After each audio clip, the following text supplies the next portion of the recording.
la compagnie, j'espère que vous allez bien. Aujourd'hui, on se retrouve dans une nouvelle vidéo dans laquelle on va parler de la nouvelle bêta d'iOS 15, la bêta 4. Sortie hier, la bêta 4 est disponible à l'heure actuelle pour les versions développeurs. Si jamais vous êtes en version publique, eh bien vous allez devoir attendre encore 24 ou 48 heures je pense, avant qu'elle ne vous soit déployée. Bref, comme d'habitude avec ce genre de vidéo, on va regarder les correctifs de bugs ainsi que toutes les nouveautés apportées à cette bêta. D'ailleurs, si jamais vous êtes nouveau sur la chaîne et que ce type de contenu vous plaît, n'hésitez pas à vous abonner et à activer la cloche pour ne pas manquer les prochaines vidéos. Donc on commence sans plus tarder par les corrections de bugs. Donc il y a peu de correctifs de bugs visuels, ou du moins que nous allons pouvoir noter, car la plupart se trouvent dans la ligne de code, donc pour nous ça va être totalement transparent. Mais la première se situe au niveau d'iCloud, puisque de temps en temps, si jamais vous n'avez plus de réseau, eh bien vous avez peut-être eu une notification d'iCloud vous disant que le private relay n'était plus disponible parce que vous n'aviez plus de connexion. Eh bien désormais ça s'est corrigé, vous ne recevrez plus la notification, car il est évident que si jamais vous n'avez plus de connexion réseau, eh bien vous n'allez pas pouvoir accéder au iCloud Relay. On a eu également deux petits correctifs dans l'application Maps au niveau des rivières ainsi qu'au niveau des bâtiments.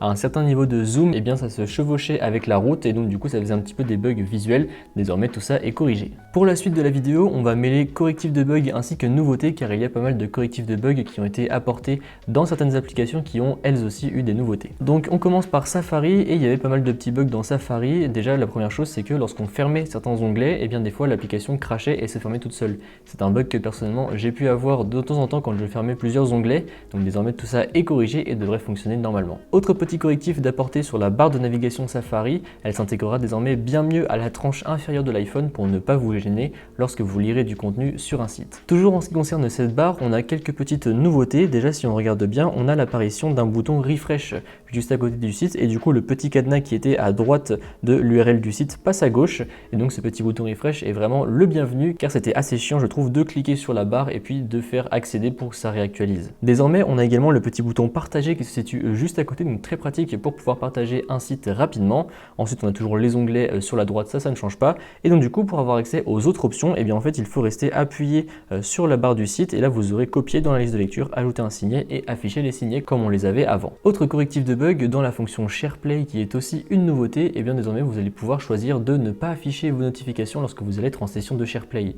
Donc par exemple vous êtes dans un FaceTime et vous partagez votre écran avec la personne avec laquelle vous êtes en FaceTime, eh bien vous pourrez choisir de ne pas afficher vos notifications, comme ça la personne qui sera en train de voir votre écran ne verra pas vos notifications. Et c'est également valable pour si jamais vous diffusez votre écran sur une Apple TV par exemple, vous pouvez choisir de désactiver les notifications, comme ça personne ne verra vos notifications. Et d'ailleurs en parlant de notifications, on a une petite amélioration visuelle en ce qui concerne l'onglet notifications dans les réglages. Donc encore une fois je vous mets la comparaison avec la bêta 3 et la bêta 4 pour que vous puissiez voir la différence. Et donc désormais si on clique dessus, on a une nouvelle section qui fait son apparition qui se nomme partage d'écran, et si on clique dessus vous avez autorisé les notifications, donc comme ça vous pourrez choisir ou non d'afficher vos notifications lors d'un partage d'écran. Toujours dans les nouveautés, si jamais vous vous rendez dans les messages et que vous cliquez sur votre contact, eh bien désormais vous allez pouvoir partager le statut de concentration.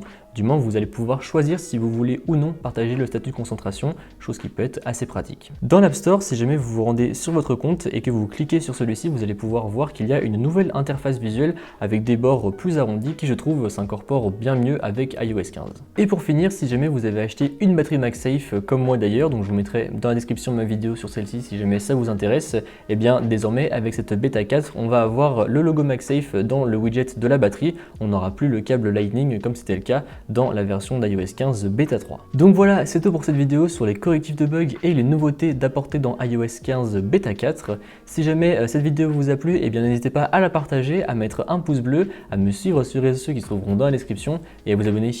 Allez, salut!